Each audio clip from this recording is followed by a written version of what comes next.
tatimmu shalihat. Asyhadu an la ilaha illallah wa asyhadu anna Muhammadan abduhu wa rasuluh.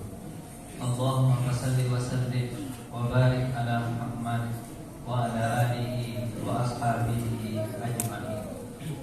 Ayyuhal hadirun, ittaqullah fa inna taqwa umur kulli syai' wa alaikum bil jihad fa innahu rubbaniyatul Islam wa alaika bi zikrillah wa tilawatil Qur'an fa innahu ruhaka fis sama wa zikruka fil ardh.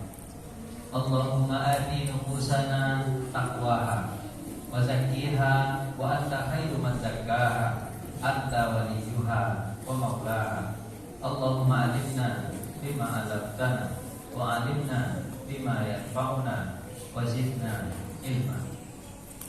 Qala Allah Ta'ala fil Qur'anil Karim, a'udzu billahi minasy syaithanir rajim. Bismillahirrahmanirrahim. Wasta'inu bis-sabri was-salah wa innaha lakabiratun illa 'alal khashiyin. Shadaqallahul azim. Ma'asyiral muslimin, jemaah Jumat yang dirahmati Allah Subhanahu wa ta'ala. Kita punya masalah. Orang dulu juga punya masalah. Masalah orang dulu mirip mungkin dengan masalah kita. Dulu sudah ada pembunuhan, sudah ada. Kita sekarang ada juga pembunuhan. Dulu sudah ada orang menipu, sekarang ada juga orang menipu. Dulu ada orang mencuri, sekarang ada juga orang mencuri. Dulu ada orang berzina, sekarang ada juga orang berzina. Artinya masalah kita dengan masalah orang itu gak jauh-jauh, betul, hampir mirip dan sama. Mungkin bedanya adalah cara, mendapatkannya. Kalau kita katakan sekarang mungkin cara mendapatkan maksiat itu lebih mudah daripada cara orang dulu. Tapi orang dulu mungkin melakukan maksiat cuma gak ketahuan. Kalau kita sekarang ketahuan, apa sebab? CCTV banyak ketahuan. Dan dulu orang tidak banyak melakukan perbuatan itu karena orang sedikit.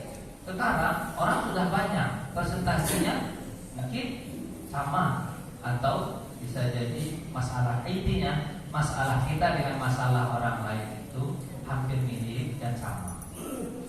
Terus pada masa mereka, contoh kita lihat pada masa sahabat, pada masa Rasulullah, kenapa kok mereka seolah-olah pada ketika Islam datang mereka bisa menyelesaikan masalah? Padahal pada masa mereka itu hukumnya yang dipakai adalah hukum riba.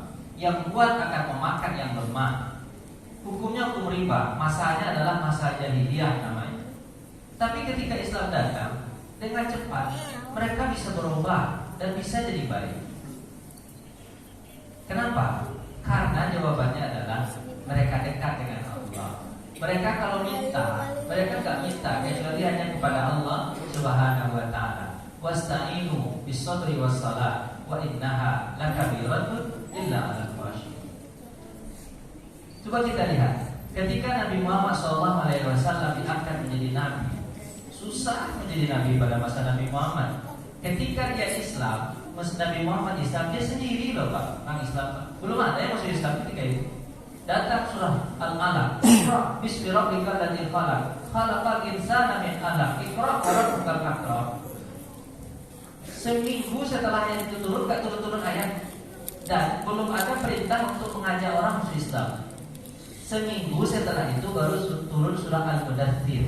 Ya ayyuhal mudaththir, qum fa'anzir, wa rabbaka fakabbir, wa thiyabaka fatahhir, wa rujza fahjur, wa la tamnun tastaksir. Itu ayatnya. Ya ayyuhal mudaththir, hai orang berselimut, qum fa'anzir, berdirilah, beri kabar berita kepada orang tadi. Itu baru masuk orang disuruh masuk Islam. Masuk Islam lah.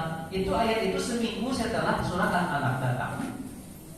Baru setelah itu masuk Islam lah Abu Bakar, masuk Islam lah Khadijah, masuk Islam lah Ali, masuk Islam lah Abdullah bin Mas'ud, masuk Islam lah Bilal, begitulah. Dan selama 13 tahun Nabi Muhammad SAW di Mekah, tidak lebih dari 100 orang yang masuk Islam. 13 tahun. Kemudian Nabi pindah ke Madinah. Sampai di Madinah, orang Madinah sudah ada 78 orang yang masuk Islam.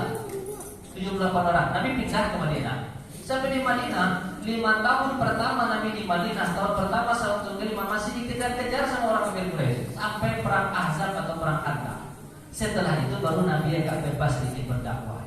Tapi hebatnya Nabi Muhammad itu Bapak, ketika Nabi Muhammad meninggal dunia, seluruh Jazirah Arab, dataran wilayah Arab sudah masuk Islam. Berapa kalau kita sebut negaranya sekarang? Negaranya ada 7 negara. Arab Saudi paling besar, di bawahnya ada Yaman, naik ke atas sedikit sebelah kanan itu ada Oman, ke atas sedikit Uni Emirat Arab, ke atas sedikit ada Bahrain, ke atas sedikit ada Kuwait, ke atas sedikit ada Qatar. 7 negara Jazirah Arab Islam pada masa Nabi Muhammad Sallallahu Alaihi Wasallam. Dalam waktu yang sangat singkat. Setelah itu digantikan oleh Abu Bakar. Abu Bakar hanya menjabat 2 tahun.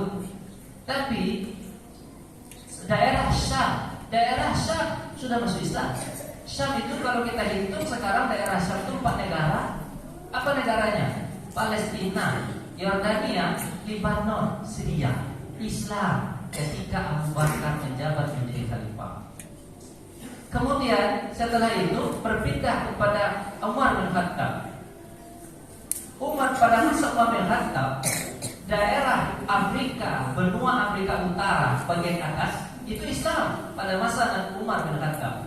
Kalau kita lihat Afrika bagian utara itu paling kurang 6 negara sekarang. Apa itu? Mesir, Sudan, Libya, Maroko, Aljazair, Tunisia. Itu Islam. Ketika kapan? Ketika pada masa Umar bin Khattab. Begitu gampangkah mengislamkan orang, membuat orang tunduk pada Islam itu? Kalau bukan Allah yang menundukkan hati mereka. Apa sih hebatnya Rasulullah? Apa sih hebatnya Abu Bakar? Kalau dilihat dari persenjataan, ya begitu-begitu aja. Tapi kehebatan mereka adalah kedekatannya dengan Allah Subhanahu wa taala. Hingga orang itu tunduk di hadapan Islam, mengakui kebesaran Islam dan mengakui kebesaran akhlak Nabi Muhammad dan para sahabat. Saya contoh bagaimana Umar bin Khattab menyelesaikan masalah. Sambil berdiri selesai masalah. Sambil berdiri. Bagaimana hebatnya Umar bin Khattab menyelesaikan masalah. Ada dulu masalah Amr bin As. Amr bin As itu adalah seorang gubernur di Mesir. Gubernur loh Pak. Di gubernur itu kalau kita sekarang gubernurnya kecil mungkin daerahnya. Tapi kalau Mesir, satu Mesir itu disebut gubernur, satu negara disebut gubernur. Kejadiannya adalah anaknya Amr bin As berpacu kuda dengan rakyat biasa, kalah anaknya. Anak gubernur kalah pacu kuda. Sakit hati anak gubernur, pandai-pandai kamu mengalahkan saya ya, katanya. Ditamparnya rakyatnya, ditampar. Pas saya ditampar ini ngadu kepada Khalifah Umar. Saya ditampar oleh anak gubernur. Apa kata Umar? Panggil orang yang menamparmu dan panggil pula Khalifah, dan panggil pula ayah. Di hadapan kepada Umar Madinah. Kemudian Umar bertanya, sambil berdiri masalah selesai. Saya sebut sambil berdiri. Sampai kami, apakah orang ini yang menamparmu? Benar. Betul kamu menampar dia? Benar. Aku gak bohong, aku benar. Nah, kalau begitu tampar dia sekarang. Apa kata rakyat itu? Apakah di depan orang ramai ini wahai Umar? Ya. Kau bukankah ditampar olehnya di depan orang ramai? Ya. Kalau begitu tampar di depan orang ramai. Ditampar. Saya ditampar. Apa kata Umar bin Khattab? Kalau kau ingin menampar ayahnya Amr bin As gubernur ini, tampar pula. Apa sebab? Karena ayahnya tidak bisa menjadi anak. Apa kata rakyat ini? Yang menampar aku kan anaknya, bukan ayahnya. Kalau begitu masalah selesai. Orang yang dihukum tidak melawan, dan orang yang minta keadilan sudah diberikan keadilan. Selesai masalah. Kita sekarang Pak, satu masalah hanya berbulan-bulan tidak selesai. Berbulan-bulan tidak selesai. Di mana letak masalahnya ini? Jangankan masalah besar dihadapkan kepada kita masalah negara. Kebanyakan orang kalau diberikan kepadanya tentang masalah negara, Pak, tolong selesaikan masalah negara ini, Pak. Apa jawabannya? Usut. Gak tahu cara menyelesaikannya, Pak Ustaz. Gak tahu cara menyelesaikannya. Di mana sampainya jalan Ustaz, di mana nantinya jalan Ustaz. Dia nanti aja, gak tahu cara menyelesaikannya. Karena kusut. Susah mau diurai dari mana. Kalau masalah negara dihadapkan kayak gitu. Tapi Umar bin Khattab dengan 17 negara di tangannya selesai dalam waktu yang sangat singkat. Atau artinya apa?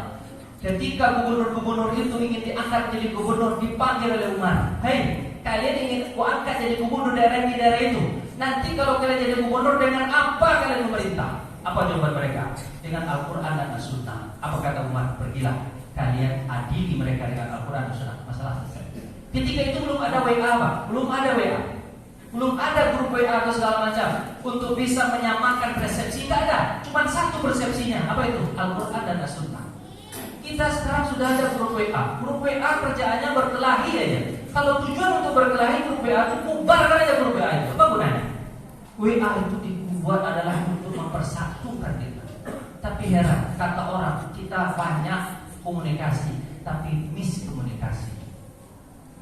Coba deh, jangankan masalah negara, masalah kecil, saya contohkan. Masalah anak kita di hadapan kita. Pak, Bu, ini kan masalah anak bapak ibu nih. Tolong selesaikan masalah anak bapak ibu nih. Apa jawabannya? Ustaz, gak mengerti dari masalah anak saya nih Ustaz. Pusing saya mikirin dia Ustaz. Terserah dia adalah Ustaz. Sakit kepala saya mikirin kepala masalah anak saya nih Ustaz. Anaknya sendiri tidak bisa diselesaikan. Padahal bapak tahu, darahnya darah anak itu darahnya, daging anak itu dagingnya, tulang anak itu tulangnya, fotokopian dari dia. Dari semenjak janin dia pelihara sampai besar. Tapi kenapa kok ketika besar gak bisa menyelesaikan masalah anak itu? Di mana letak salah? Makanya kita kembali kepada ayat itu. Karena kita gak dekat dengan Allah. Bukankah Allah Subhanahu wa taala sudah mengatakan, kata Allah, "Wasta'inu bis-sabri was-salah." Minta tolong kepada saya. Kita diberikan Allah Subhanahu wa taala kesempatan untuk setiap masalah mengadu kepada Allah. Mengadu kepada Allah, Pak. Apa mengadunya? Ketika dalam seharian kita ini ada sholat wajib namanya, sholat 5 waktu sehari semalam.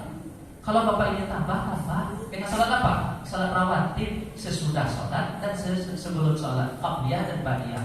Oh, bapak ingin tambah lagi, boleh. Apa itu sholat harian? Sholat duha dan sholat tahajud di malam hari. Dan apapun yang terjadi pada diri kita dibuatkan sama Allah sholatnya. Bapak lagi berdosa, ada namanya sholat taubat. Bapak lagi butuh-butuh, ada namanya sholat hajat. Bapak ingin memilih sesuatu di antara dua pilihan yang bapak bingung, ada namanya sholat istikharah. Bapak lagi dalam keadaan bahagia, ada namanya sholat Idul Fitri dan Idul Adha. Bapak masuk ke masjid, dibuatkan sholatnya tahiyatul masjid. Bapak selesai wudhu, dibuatkan sholatnya sholat sunat wudhu. Pokoknya apapun masalah yang terjadi pada diri kita dibuatkan oleh Allah sholatnya. Artinya adukan kepada Allah, selesai sama Allah masalahnya. Selesai sama Allah masalahnya. Kita ini kan sok, Pak. Soknya itu gimana? Kalau dulu Nabi dan para sahabat mengadu kepada Allah, Allahumma innaka nastaghis, aghithna wa la takilni turfatu aini. Ya Allah, tolong kami ya Allah. Benar-benar tolong kami ya Allah. Jangan tinggalkan kami walaupun hanya sekejap mata ya Allah. Tolong kami ya Allah. Itu sahabat dan para nabi. Kalau kita kan enggak, Pak.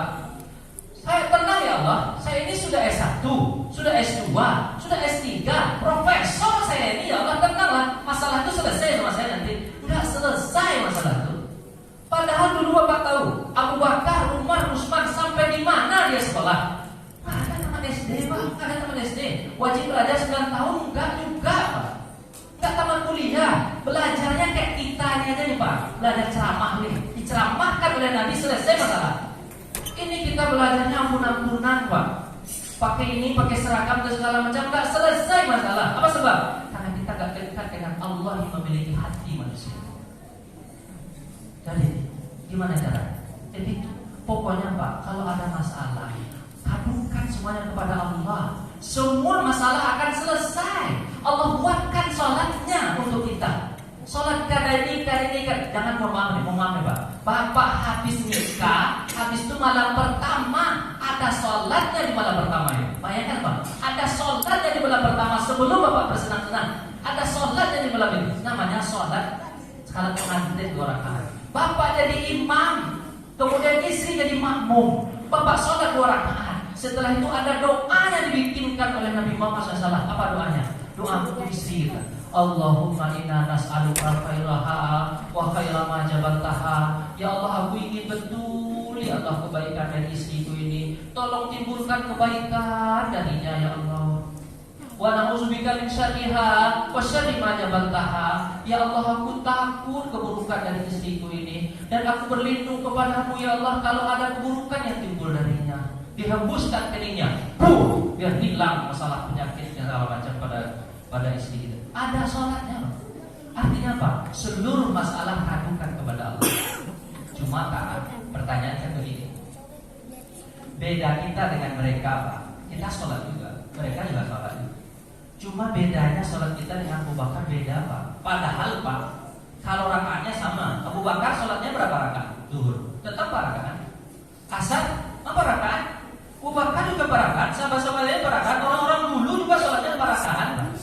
Maghrib juga 3 rakaat, Isya 4 rakaat, subuh 2 rakaat. Sama model sholat kita dengan mereka. Tapi kenapa kok beda hasilnya? Sebab Abu Bakar itu Pak, ketika dia mau sholat aja masih wudhu Pak, masih wudhu, dia gemetaran. Ya Allah, gemetaran. Orang bertanya, hai Abu Bakar, ini bukan waktu musim dingin, ini musim panas, kenapa kau menggigil begini kayak orang kedinginan? Apa kata Abu Bakar? Tahukah engkau kepada siapa aku menghadap? Aku kepada Dia yang menghadap, yang memiliki alam semesta ini, langit dan bumi, dan yang memiliki jiwa. Aku takut kalau Dia marah. Itu yang gak terasa sama kita pas kita sholat. Kita sholat heran aja, tak kemana aja pikiran kita tuh. Kalau Abu Bakar itu dia meresapi ada Allah Subhanahu wa Ta'ala. Cuman memakan Ibnu Khaldun mengatakan, karena sesuatu yang gaib tidak bisa dibahasakan. Sesuatu yang gaib, Allah gaib, tidak bisa dibahasakan. Karena bahasa kita hanya bisa membahasakan yang tampak. Sesuatu yang tak tampak sulit untuk kita membahasakannya. Gampangnya contohnya ini, Bapak pas minum teh, pandai tak Bapak mendeskripsikan bagaimana enaknya teh? Gak bisa. Paling Bapak hanya bisa menyampaikan manis, enak, lezat. Tapi Bapak tidak bisa menyampaikan kepada orang bagaimana enak dan manisnya. Hanya orang itu sendiri yang punya pengalaman dengan Allah SWT. Tapi Pak, diri kita ini Pak, yang menguasai siapa? Yang menguasai Allah Pak. Kata Bapak yang ngasih makan, Bapak yang ngasih minum, Bapak yang jaga diri Bapak ini Pak. Tapi apakah Bapak berpuasa terhadap diri kita ini? Enggak berpuasa Pak, enggak puasa. Saya contohkan. Ketika Bapak lapar atau haus, Bapak bisa tahan kan? Tenang ya Allah, saya gak akan makan, gak akan minum seminggu ini rencana, gak akan minum. Gak bisa, makin Bapak tahan mati Bapak. Siapa yang membuat bahwa kita itu lapar dan kita itu haus? Dialah Allah. Oh, ada orang yang mengatakan bahwa itu bukan Allah saja, Tuhan kami juga bisa seperti itu. Kata dia bisa, Tuhan kami juga bisa seperti itu. Saya mau katakan sama Bapak, intinya adalah, adakah Tuhan selain dari Allah Subhanahu wa Ta'ala? Ini namanya perencanaan agama, karena saya sampaikan ini di depan orang-orang muslim semua. Apa yang saya sampaikan? Adakah Tuhan selain Allah Subhanahu wa Ta'ala yang mengakui bahwa Dia Tuhan? Jawabannya ada. Mohon maaf ini, Tuhan Yesus, Tuhan Buddha, Tuhan Hindu, segala macam. Enggak pernah mereka mengaku mereka adalah Tuhan. Tapi Allah mengaku dirinya adalah Tuhan. Dalam surat Toha, Innani anallah, la ilaha illa ana. Aku adalah Tuhan, dia adalah Tuhan selain aku. Fa'budni, sembah aku. Wa aqimis sholata li zikri. Dirikan sholat untuk mengingat Allah. Ngaku Pak Tuhan. Kalau ada Tuhan yang tak mengaku Tuhan, itu sulit untuk dipertuhankan, karena dia sendiri tak ngaku sebagai Tuhan. Berikutnya adalah, apakah Tuhan-Tuhan yang dipertuhankan selain Allah Subhanahu wa Ta'ala mengaku bahwa mereka mengatur alam semesta ini?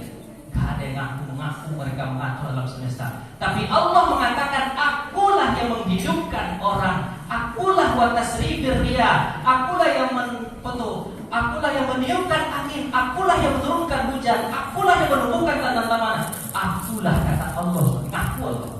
Allah ngaku Pak. Kalau Allah ngaku berarti pantas kita jadikan Dia sebagai Allah, Tuhan. Cuman Pak, karena Dia gaib, sulit kita untuk menyampaikannya dengan bahasa. Karena Ibnu Khaldun mengatakan tak cukup bahasa untuk menjelaskan Allah Subhanahu wa Ta'ala, karena Allah Maha Besar, Allahu Akbar. Terus contohnya lagi Pak, contoh sebaliknya. Itu ketika Bapak lapar, ketika Bapak ini BAK atau BAB bisa Bapak tahan nggak? Bapak ingin BAK atau BAB bisa Bapak tahan? Nggak bisa. Makin Bapak tahan BAK dan BAB apa buat kecil-kecil nggak bisa makin langsa Bapak. Siapakah yang membuat Bapak ingin BAK dan BAB? Dia Allah.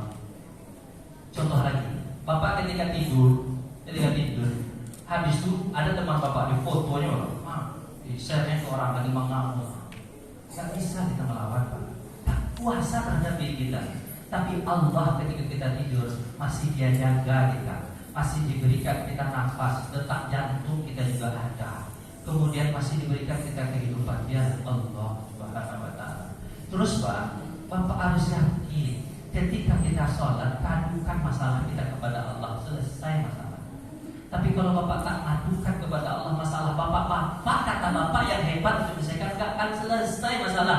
Itulah beda kita dengan para nabi dan sahabat-sahabat yang dulu. Terakhir, kita mau menyampaikan ini. Apa kita menyampaikan? Yakinilah bahwa apa yang kita hadapi ini tidak seberat apa yang tidak lebih berat daripada apa yang dihadapi oleh orang dahulu.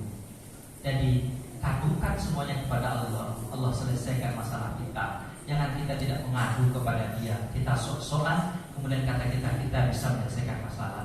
Kita gak akan bisa menyelesaikan masalah. Kenapa? Karena kepala kita kecil, sementara dunia ini besar. Adukan kepada Allah yang maha besar. Nanti Allah yang menundukkan hati-hati orang itu untuk kita. Apa kata Nabi SAW? Aslih nafsak yuslihan nas. Perbaiki dirimu, nanti orang akan berbaik kepadamu. Perbaiki hadapanmu kepada Allah, nanti orang akan baik kepada kita. Tapi kalau kita tidak baik, tak mungkin Allah berbuat baik untuk memperbaiki orang-orang untuk kita. Makanya itu kuncinya. Kembalilah kepada Allah, mengadulah segala masalah, kembalikan kepada Allah. Barakallahu walakum fil Qur'anil Karim, manafa'an wa yadunna dzikri wal hikmah bertikah hakim. Taqabbalallahu minna tilawatahu innahu was-sabiru ghafurur rahim. Wa sallallahu wa tuqimuna al-ijabah. Alhamdulillah, nahmaduhu wa nasta'inuhu wa nastaghfiruh wa na'udzu billahi min shururi anfusina wa sayyiati a'malina. May yahdihillahu fala mudilla lahu wa may yudlil fala hadiya lahu. Asyhadu an la ilaha illallah wa asyhadu anna Muhammadan abduhu wa rasuluhu la nabiyya ba'da. Amma ba'd. Ya ayyuhalladzina amanu taqullaha haqqa tuqatih wa la tamutunna illa wa antum muslimun. Qala Allah ta'ala fil Qur'anil Karim, innallaha wa malaikatahu yusholluna 'alan nabi ya ayyuhalladzina amanu shallu 'alaihi wa sallimu taslima. Allahumma shalli 'ala sayyidina Muhammad wa 'ala Muhammad kama shallaita 'ala Ibrahim wa 'ala ali Ibrahim fil 'alamin innaka Hamidum Majid. Allahumma ighfir lana dzunubana wa li walidayna warhamhuma kama rabbayana shighara.